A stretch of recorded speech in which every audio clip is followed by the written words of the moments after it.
Now coming to next lecture, that is hardware of SPI, right? Now in previous lecture we have seen introduction to SPI, nothing but serial peripheral interface protocol, right? Now this protocol is supporting serial communication, and in that serial communication it is supporting synchronous communication, right? Now here we don't have any start bit or stop bit are required in this transferring of data between master and slave, right? Now we have seen connection between your single master and single slave under your previous lecture, and similarly not only one slave but also you can connect n number of slaves to the master, right? That interfacing part also we have seen under the previous lecture, right? Now it contains 4 signals, right? SPI protocol or the SPI bus contains 4 signals, right? Now SPI protocol or SPI bus, as we have seen under the previous lecture, now it is having 4 signals. What are those? MOSI. First signal is MOSI. Now that stands for master out, slave in, right?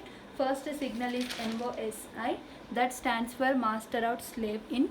And coming to next signal, we have MISO, master in, slave out, right? Now this supports full duplex communication. At a time master can transmit the data and also it can receive the data. Now similarly at a time slave can transmit the data and slave can receive the data, right?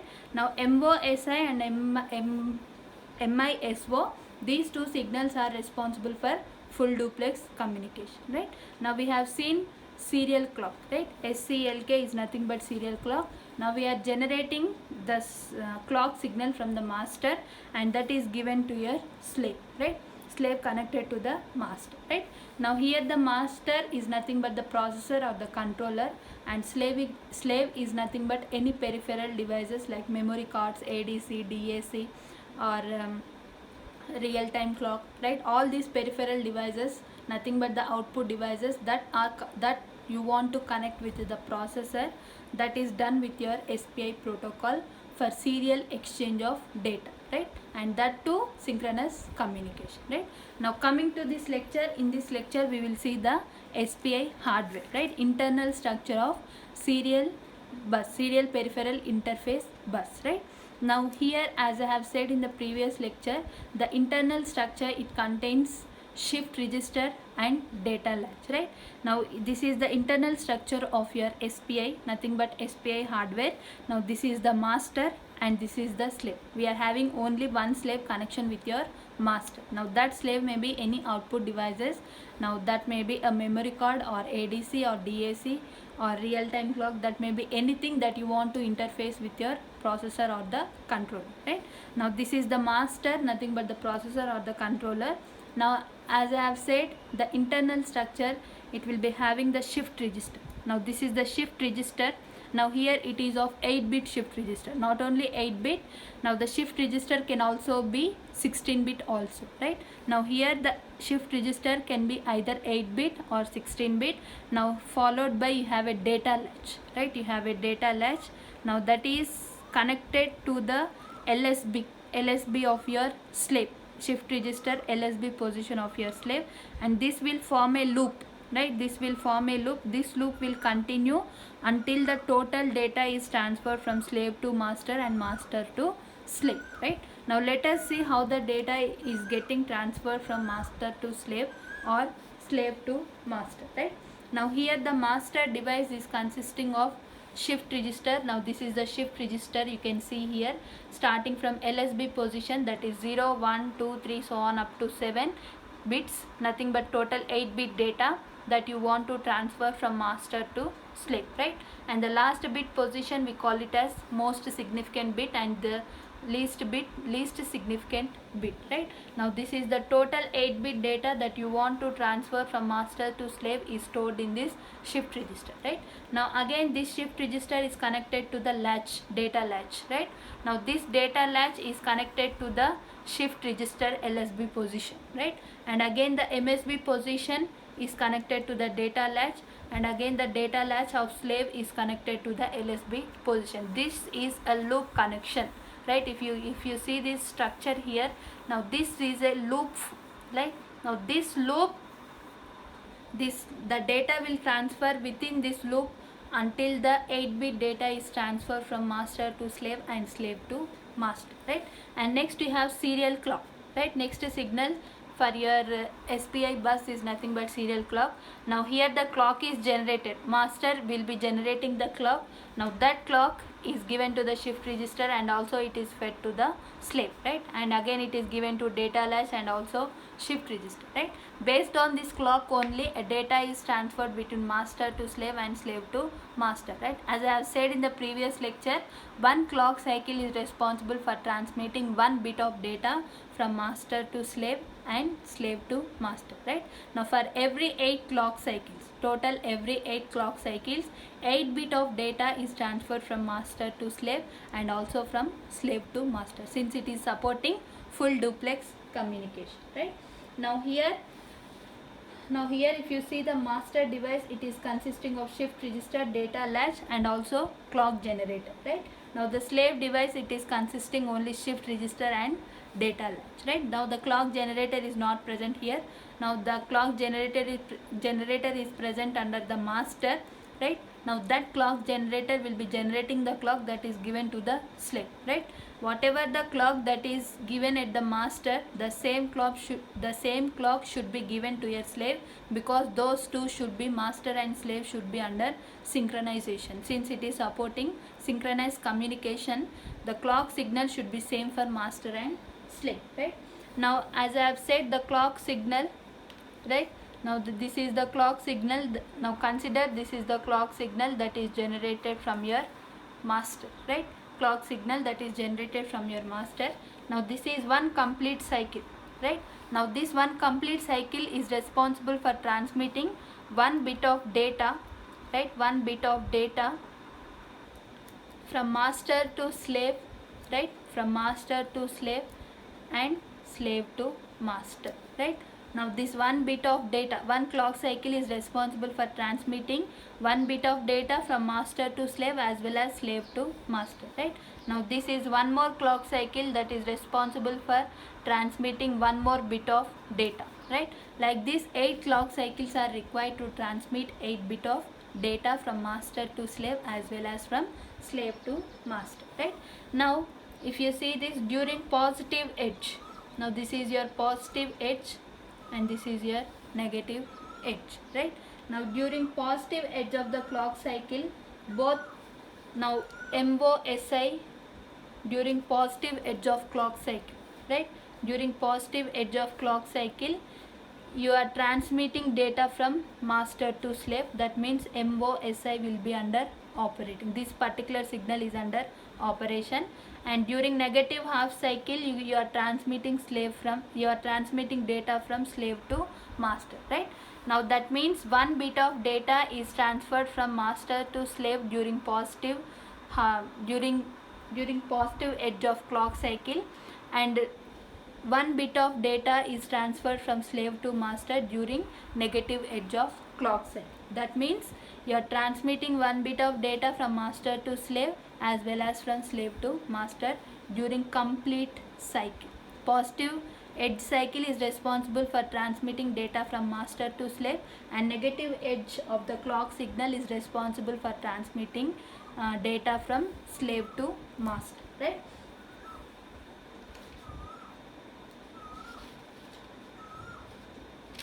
Now like this, a total 1 bit of data you are transmitting from master to slave as well as from slave to master, right? Now this loop will continue, and for remaining also, for the remaining clock cycle also, next bit of data is transferred from master to slave, and during this slave to master, right? Like this the process will continue for remaining total 8 bits, right?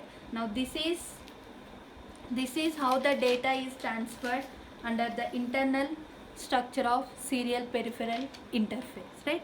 Now let me briefly explain again, right? Now coming to this SPI hardware, as I have said, now this SPI hardware, now this is a master slave relationship, right? SPI protocol is nothing but the master slave relationship. Now this master slave relationship we will be having one master and you can have n number of slaves, right? Now in this structure we are considering only one slave, and now this SPI bus will be containing 4 signals. One is MOSI, right, master out, slave in, right? Now this signal is responsible for transmitting the data from master to slave, right? And the next signal is MISO, master in, slave out. This signal is responsible for transmitting data from slave to master, right? And next we have serial clock. Now master will be generating the clock. Now that signal is given to a slave, right? Now the whatever the clock that is generated for the master, the same clock should be given to the slave, because those two should be under synchronization, since it is supporting synchronous communication, right? And next you have chip selection, that is CS bar or slave selection pin, in order to select a slave, right? Now in order to select a slave, now this is the internal structure of the master. This will be containing one shift register that may be of 8-bit or 16-bit depending on the requirement of data exchange, right? If you are transmitting only 8-bit of data between master to slave, you can use 8-bit shift register. If you are transmitting 16-bit data between your master and slave, you have to use 16-bit register, right? Based on this requirement, we are using either 8-bit shift register or 16-bit shift register, right? Now this shift register, along with this shift register, we are having data latch, right? And also we have clock generated under the master internal structure, right? Now coming to slave structure, now here you will be having only two structure. One is shift register and another one is data latch, right? Now this is the LSB position, least significant bit position of your shift register under master. First starting from 0, 1, 2, 3 so on up to 7, which is the last bit, we call it as most significant bit. Now this here it is 8-bit shift register. Now this is given to most significant bit of shift register is connected to data latch, and again data latch is connected to least significant bit of shift register under slave category, right? And again most significant bit of shift register under slave type is connected to data latch, and again the output of data is connected to least significant bit of shift register under master, right? Now this is a loop, right? This loop will continue until the 8-bit of data is transferred from master to slave as well as from slave to master, right? Now this loop will be under this process will be under continuous, it will be under continuous. Once the 8-bit data is under is received by the master as well as by the slave, then it will come out of the loop. That means process is ended, right? Now this loop, it will continue till the 8-bit of data is transferred and received by the master as well as slave, right? And again you have clock that is generated by the master. Now based on this clock only your data gets transmitted between your master and slave. And next you have chip selection pin or slave selection pin, right? Now as I have said, now here the clock is generated by the master. Now one complete clock cycle, right? One complete clock cycle is responsible for transmitting 1 bit of data between master to slave as well as from slave to master, right? Now during positive edge of clock cycle, right, you are transmitting data from master to slave, and during negative edge of clock cycle you are transmitting data from slave to master. That's why one complete cycle is responsible for transmitting data between master to slave and slave to master, right? Now during positive edge, MOSI signal will be under operation. During negative edge, MISO signal will be under operation, right? That means this is responsible for transmitting data from master to slave, and this is from slave to master, right? Now this is the internal structure of SPI hardware, and this is how the data gets transmitted between your master and slave internally in the form of a loop, right? Now this is the internal structure of SPI hardware. Now coming to next topic, we will see the modes of operation, SPI modes of operation, right? Now coming to next lecture, we will see SPI modes of operation, right? Coming to next topic, we will see the modes of operation of SPI, serial peripheral interface, right? Now Now here we have seen it is a master slave relationship, right? Now here, as I have said, the clock will be generated by the master. Now that will be given to the slave, right? Now here two features of clock, right? Two features of clock are important. Based on these features of clock only, we are deciding the modes of operation of serial peripheral interface, right? Now what are those two features? We have clock polarity,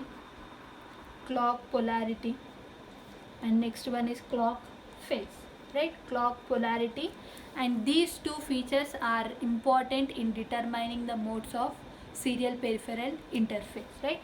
Now the clock polarity, it is defined by CPOL, right? And the clock phase, it is defined by CPHA. CPHA is nothing but clock phase, and clock polarity, which is nothing but CPOL, right? Now these are the two features of the clock signal that is generated by the master, right?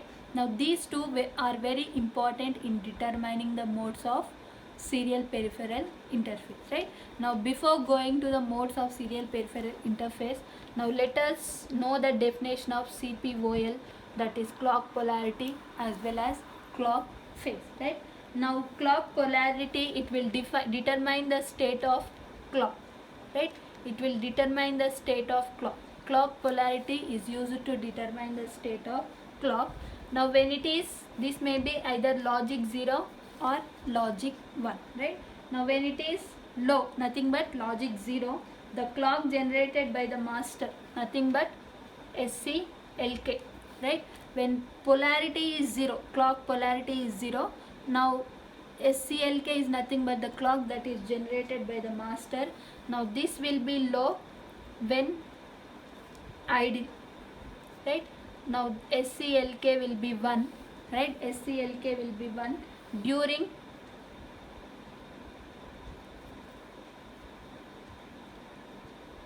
data transfer, right? This point you have to remember, right? Now coming to CPOL 1, when it is 1, right, SCLK will be 1 under idle state. Under idle state means there is no data transfer between your master and slave, or slave or master, right? Now when SCLK will be 0 when data transfer occurs, right? When data transfer occurs, you have to remember this point. This is the state of your CPOL, clock polarity. Now this determines the state of clock, whether it is 0 or 1, right? Whether it is 0 or 1. When clock polarity is 0, serial clock will be 0, logic 0, nothing but logic 0 under idle state. And idle state indicates there is no data transfer between your master and slave, right? Now when there is a data transfer between your master and slave, the clock will be 1. Now the same thing applicable for your logic 1 of CPOL, that is clock polarity, right? And next let us see CPHA, right? Now this is nothing but clock phase, right? CPHA, which is nothing but clock phase. Now it determines the transition of clock. Nothing but whether it is rising edge or falling edge, right? That whether it is rising edge or falling edge at which the data can be transmitted, right? Now the transition of clock, state of clock is defined by the clock polarity, and the transition of clock is defined by the clock phase, right? Now when it is logic 0, CPHA is logic 0, this may be logic 0 or this may be logic 1, right? Now when it is logic 0, now the data is transmitted on rising edge. Data is transmitted on rising edge, right? Rising edge. Now here when it is 1, data is transmitted on falling edge. Right? Now these points you have to remember while determining the modes of serial peripheral interface bus, right? Modes of SPA, right? Now let me briefly explain, right? Now when CPOL based on the values of the clock polarity and clock phase, we are determining the modes of SPI, right? Modes of SPI, right? Now when CPOL is 0, CPHA is 0. Clock polarity is 0 and clock phase is 0. Now this will be the mode 0 of SPI, right? That means serial peripheral interface is operating under mode 0. When it is 0, 1, it indicates SPI is under mode 1. When it is 1, 0, it indicates SPI is under mode 2. When it is 1, 1, it indicates SPI is under mode 3. SPI is under mode 3, right? Now after this we will see the modes of mode 0 operation of mode 0, mode 1, mode 2 and mode 3, right? Now coming to, let me briefly explain again, right? Now the clock, we have a clock signal SCLK, serial clock signal, right? Now that clock signal is generated by the clock generator of master, right? Now that is given to the slave, right? Now here we have two features of clock. One is clock polarity and another one is clock phase, right? Now the clock polarity and clock phase, these are the two features of clock which are used to determine the modes of serial peripheral interface, right? Now clock polarity and clock phase, which are the features of clock used in determining the modes of serial peripheral interface, right? Now this may be logic 0 or logic 1, right? Now coming to clock polarity, now this defines the state of clock, right? This defines the state of clock, whether it is 0 or whether it is 1, right? This defines the state of clock, right? Now when it is logic 0, clock polarity is logic 0. Now the clock signal that is generated by the master will be logic 0 when it is under idle position. Idle position means there is no data transfer between master to slave or slave to master, right? Now during the data transfer, the clock signal will be 1, right? During the data transfer, the clock signal will be 1, right? Now when clock polarity is 1, the clock signal generated by the master will be 1 during idle position. That means there is no data transfer between master and slave or slave to master, right? Now the clock signal will be 0 when there is a data transfer between slave to master and master to slave, right? Now coming to clock phase, now this determines the transition of clock, whether it is rising edge or falling edge at which the data can be transferred, right? At which the data can be transferred between master and slave or slave to master, right? Clock phase is used to determine the transition of the clock, nothing but rising edge or the falling edge at which the data is transferred between master and slave, right? Now when it is 0, CPHA, nothing but clock phase is 0, data is transmitted on rising edge, right? Now data is transmitted on rising edge. Now when it is logic 1, that indicates data is transmitted on falling edge, right? Now CPHA will determines the data you can transfer, either it may be rising edge or falling edge, right? Now based on the values of CPOL, clock polarity and clock phase, we have 4 different modes of SPI, right? Now when it is 0, 0, CPOL and CPHA is 0, now that indicates SPI is under mode 0. Now for 0, 1, it indicates it is under mode 1. For 1, 0, it indicates it is under mode 2. And for 1, 1, it indicates it is under mode 3, right? Now let us see the one by one modes of SPI one by one, right? Now coming to mode 0. Now coming to mode 0 of SPI, right? Now for this particular mode 0 of SPI, CPOL and CPHA both are 0, right? CPOL and CPHA both are 0. Now when CPOL is 0, now that indicates SCLK will be 0 under idle condition, right? And SCLK will be 1 when data is transferred, right? When data is transferred, right? Now CPHA is 0, that means data is transferred for rising edge, right? Data is transferred for rising edge, right? This point you have to remember, right? Now during this mode, data transmission occurs during rising edge. During this mode, data transmission occurs during rising edge, right? During rising edge, right?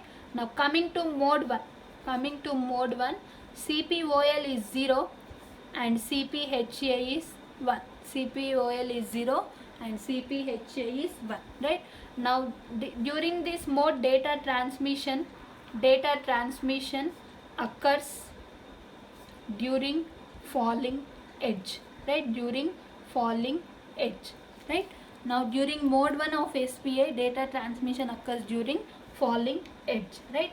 Now coming to mode 2, right? CPOL is 1, clock polarity is 1 and clock phase is 0, right? Now during mode 2 of SPI, data transmission occurs during rising edge. Data transmission occurs during rising edge, right? Now coming to mode 3 of SPI, for which both polarity and phase, clock polarity and clock phase, right, both will be 1, right? Now during the mode 3 of SPI, data transmission occurs during falling edge, right? This you have to remember, right? You have to remember during which edge, that means either rising edge or falling edge, during which edge the data is getting transferred between master to slave and slave to master, right? Now coming to mode 0, both CPOL, clock polarity and clock phase will be 0, right? Now during the mode 0 of SPI, right, data transmission occurs during rising edge.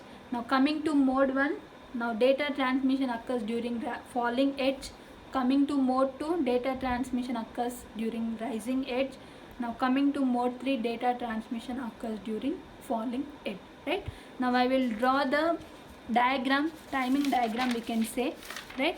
Now by that you will have a clear idea of modes of serial peripheral interface, right? You will have a clear idea, right? Now first you have to consider chip selection signal, CS bar or SS bar. This will be always logic 0. In order to select a particular slave, CS bar should be logic 0. That's why for the whole data transfer procedure, CS bar will be 0, right? Chip selection, right? What is meant by chip selection? It is a bar here. That means it is operative during logic 0, right? You are selecting the slave in order to communicate with your master, right? Now for that purpose, in order to communicate the slave with your master, CS bar should be 0. That's why it is always logic 0 for the whole communication of slave with master, right? Now this next we will have a data, right? 8-bit data, but here I am considering only 3 bits of data, right? You can extend also. Only 8-bit data is transferred between master to slave and slave to master, either 8-bit or 16-bit, depending on the shift register that you are using inside the hardware of SPI, right? But here I can't draw completely 8-bit data. That's why I am considering only 4-bit data, right? 4-bit data I will consider here.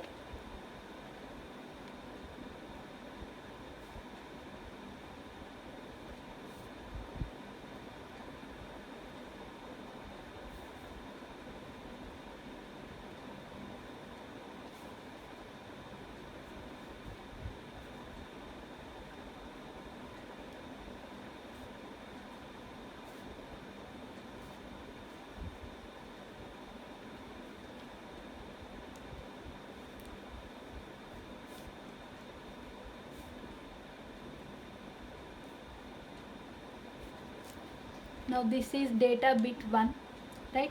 Data bit 2, data bit 3, data bit 4, right? Now you can extend. I can't draw complete 8-bit data, that's why I have considered half of it, that is 4-bit data, right? Now this is data that you want to transfer from master to slave and slave to master, right? Now coming to mode 0, right?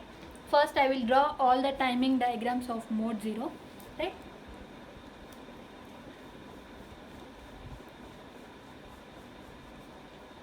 First I will draw the timing diagrams, then I will explain, right?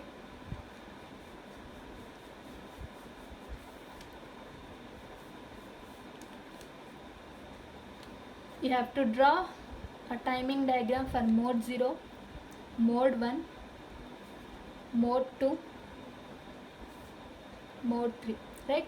Now this timing diagram, you are defining the clock polarity values and clock phase values, right? In this diagram of mode 0, you are determining the CPOL values and CPHA values, and same for mode 1, mode 2, mode 3, we are determining the CPOL and CPHA values, right? First let me draw, then I will explain.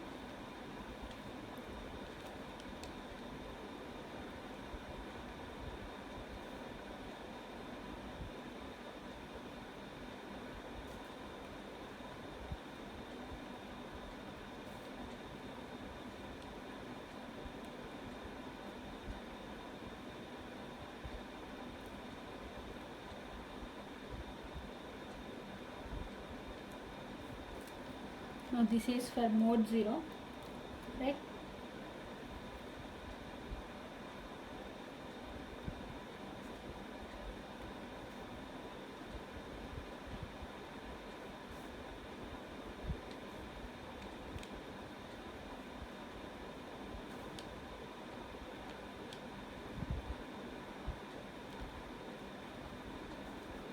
Now this is for mode 1, coming to mode 2.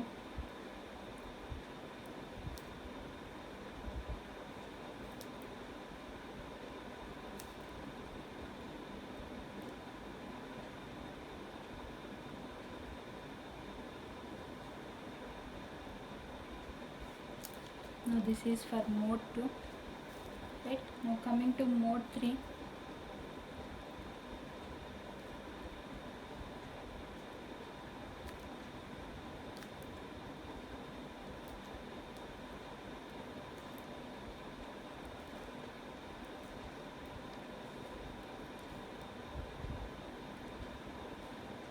Now this is for mode 3, right? Now during mode 0, right, during mode 0, what is CPOL? 0 and CPHA is 0, right? Now the data transfer occurs during rising edge. Now here D1 is getting transferred during rising edge, right? Here you can see D1 is getting transferred during rising edge, and D2 also is getting transferred during rising edge, and D3 is also getting transferred during rising edge, and D4 is also getting transferred during rising edge, right? Now CPOL is 0, right? Now here there is no data transfer. If you see this, here there is no data transfer. Here we don't have any data that is getting transferred here. That's why when CPOL is 0, the clock signal will be 0 when under idle position. The clock signal will be 0 under idle position, right? Now because here there is no data transfer, right? Till here you won't have any data transfer, that's why it is under idle position, right? Now when there is a data transfer, now here D1 you have, D1 is getting transferred, right? Now when there is a data transfer, clock signal will be 1, that's why it will be 1. Now during rising edge it will be the data transfer occurs between your master to slave and slave to master. This is how the diagram is, right? Now coming to mode 1. Mode 1, CPOL is 0, right? CPOL is 0 and CPHA is 1, right? Now during falling edge, the data transfer of D1 will occur under mode 1. Now during falling edge, D2 is getting transferred, and during falling edge, D3 is getting transferred, and during falling edge, D4 is getting transferred, right? Now initially here there is no data transfer, that's why it is under idle position, right? It is under idle position when CCLK will be 0 when there is no data transfer, and CCLK will be 1 during data transfer. This will be 1 during data transfer, and it will be falling edge. During falling edge the data transfer will occur, right? Now coming to mode 2, CPOL is 1, right? And CPHA is 0. CPHA is 0. Now the clock signal is 1 until there is no data transfer. Now the clock signal is 1 until see you have CPOL as 1, right? Now here SCLK will be 1 when there is under ideal state, nothing but there is no data transfer. SCLK will be 0 when there is data transfer. You have to remember this point, then only you'll have a clear idea about this diagram, right? Now here under mode 2 CPOL will be 1 and CPHA will be 0, right? Now under ideal state it is high, right? Now CPHA is 0, right? CPHA is 0, right? Now CPHA is 0. Now the data transfer occurs during rising edge. The data transfer occurs during rising edge, right? Now during this rising edge data transfer will occur, right? Now coming to mode 3, now here the same thing, under ideal state it is high and this is falling edge. This is falling edge, right? Falling edge during which the data transfer will occur, right? Now this is very very important in order to determine the mode 0, mode 1, mode 2 and mode 3, right? Now let me briefly explain again, then you will have a clear idea, right? Now always CS bar is 0 because in order to communicate your slave with the master, CS bar should be logic 0 because you have a bar over there. Now that particular signal will be operative for logic 0.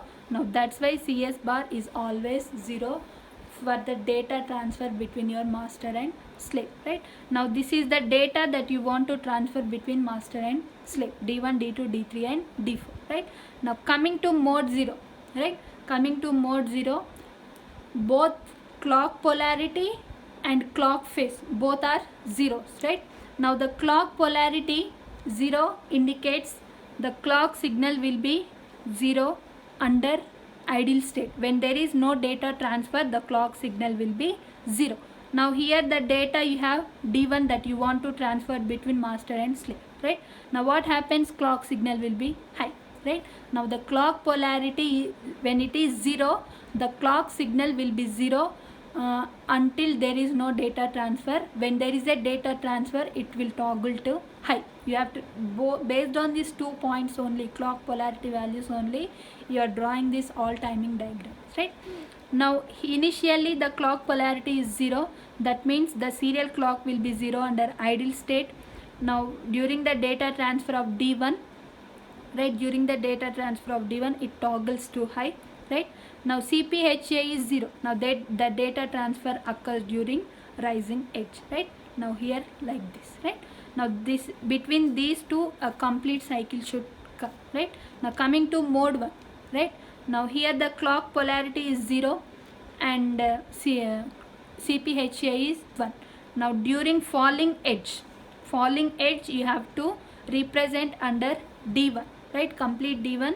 Now CPOL is 0. Now initially it is ideal, that means there is no data transfer. Now here D1 is getting started, that means you are transferring data. D1 you want to transfer between master and slave, it toggles to high, but the data transfer occurs between falling edge because CPHA is 0, right? Now coming to mode 2, here the CPOL is 1 and CPHA is 0. Now when CPOL is 1, serial clock is high. Serial clock is high under ideal position, right? Serial clock is high under ideal position. Now it is 0, the data transfer occurs during rising edge, right? Now coming to mode 3, here the CPOL is 1 as well as CPHA is 1. When CPHA is 1, the data transfer occurs during falling edge. Now coming to clock polarity, now this will be, it is high. Now this is high under ideal state. Now when there is data, now this will toggle to low, right? This will toggle to low and this complete cycle, right? Now this is the representation of modes using CS bar and data, right? Now here ends the serial peripheral interface protocol. In next lecture we will see I2C protocol, right? This is also serial communication protocol. I2C protocol, this is also serial communication protocol.